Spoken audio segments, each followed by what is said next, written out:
चाचा जी, आपने शिकायत की है कि आपको जान माल की धमकी मिली है और जी हाँ। आपके साथ बदतमीजी भी हुई है। जी हाँ। ये क्यों हुई आपके साथ?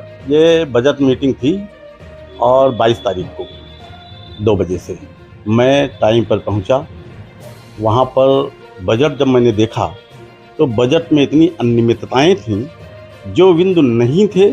मैंने जिनसे हम बजट शुरुआत में हमने कहा कि भाई ऐसा है, जो पिछला बजट था उस बजट को हमने अचीव कितना किया, हमने कितना प्राप्त किया उसके अगेंस्ट जितना बजट था, और हम क्यों नहीं प्राप्त कर सके, इस पर चर्चा हो जाए, तब हम आगामी बजट की बात सोचें। तो क्या कुछ उस बजट में ऐसा भी है जो अनियमितताओं वाला है, जैसे कि कुछ उदाहरण देंगे आप? हाँ, ऐसा हुआ कि जैसे इसमें पिछले बजट में पार्किंग टैक्स और हड्डी चमड़ा का 5 लाख रुपया आय दिखाई थी और व्यय दिखाया था।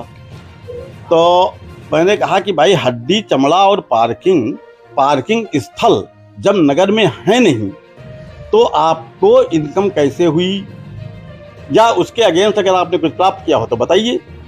और हड्डी चमड़े का जब ठेका ही नहीं हुआ तो ये इनकम कैसे 5 लाख रुपए आपने दिखाई, या इसके अगेंस्ट कुछ प्राप्त किए हो वो बताइए। कहन हमको एक भी पैसा हमको नहीं मिला है, और जब हमको पैसा नहीं मिला है तो हमने कहा फिर दिखाया क्यों, या उसके अगेंस्ट जब चीज़ नहीं थी ही नहीं तो आपको शून्य दिखाना चाहिए था। पुस्तकालय में क्या इन्होंने दिखाया है?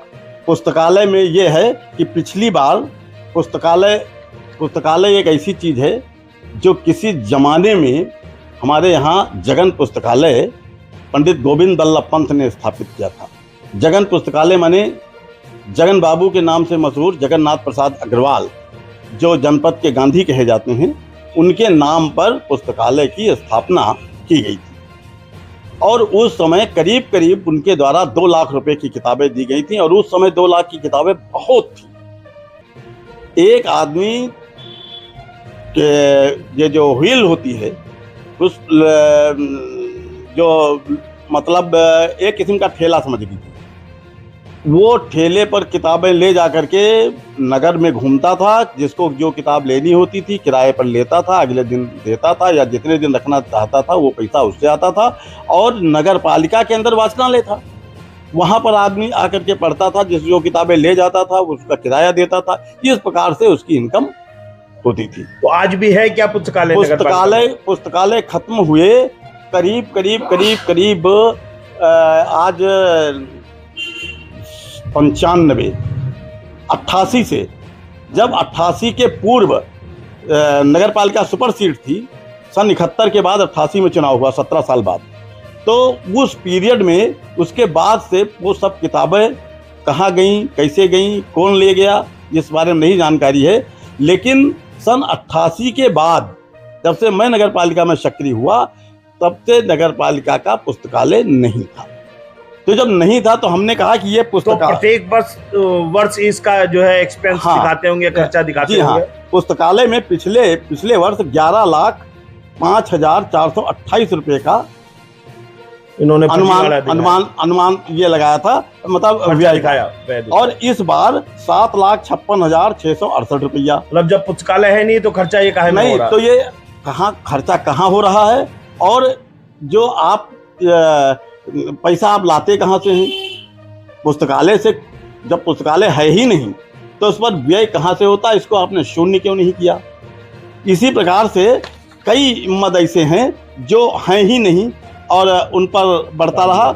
जैसे फिर हमने पूछा कि कूड़ा 5-10 हज़ार रुपये आपने पिछली बार दिखाए थे, इस बार भी दिखाया है, तो ये कूड़ा 5-10 हज़ार के अगेंस्ट कितने का बेचा बताइए भाई एसआई महोदय? का 1 पैसे का नहीं बिका। तो हमने कहा जब 1 पैसे का नहीं बिका तो इस बार आप कुछ बेचेंगे? कहीं कोशिश करेंगे। अच्छा, कांजी हाउस में जो ये एक्सपेंस दिखा रहे हैं, और कांजी हाउस 7,66,296 रुपया पिछली बार इन्होंने दिखाया था। जब कांजी हाउस है ही नहीं तो ना उससे इनकम हो सकती, ना उस पर कोई व्यय हो सकता है। लेकिन बाकायदा इनकम और व्यय ज्यादा दिखाते हैं। मतलब जब आप इन बातों को उजागर किए हैं मीटिंग में, बोर्ड मीटिंग में, तब उनके व्यक्तियों ने आपके साथ बदतमीजी की? ये हुआ कि सांसद महोदय की, जब सांसद और विधायक की बात आई, सांसद महोदय से ये कहा था पिछली बजट में कि 1 करोड़ रुपया हमको मिलेगा, और इस बार भी 1 करोड़ रुपए मिलने की संभावना व्यक्त की। तो मैंने कहा पिछली बार जब 1 करोड़ रुपया व्यय 1 करोड़ रुपया प्राप्त होने का अनुमान था, तो आपने कुछ प्रयास किया, विधायक या सांसद जिसे कुछ बात की, कुछ पैसा मिला? कहा 1 पैसा। तो चेयरमैन ने कहा 1 पैसा नहीं दिया उन्होंने। हमने कहा कि भाई नहीं दिया तो प्रयास आपने उनसे मांगा?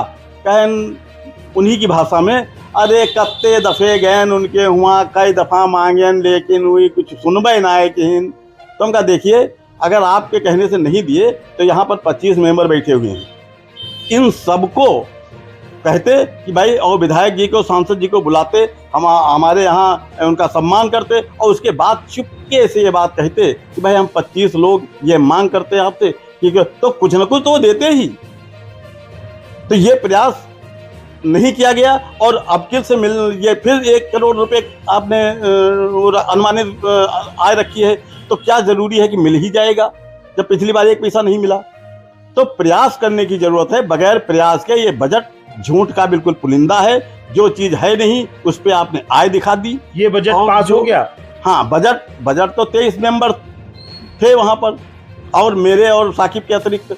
तो ये उन्होंने कहा कि है अच्छा बजट पास कर दीजिए, तो हम कुछ नहीं बोले। हमने कहा आपको भ्रष्टाचार को बढ़ावा ही देना है तो ये बजट पास कर दीजिए। बजट पास हो गया। उसके बाद अपनी आदत के मुताबिक मैं निकल पड़ा। हमने कहा कि भाई हमको नाश्ता पानी मैंने कभी नहीं किया है, वकील भी नहीं करना है।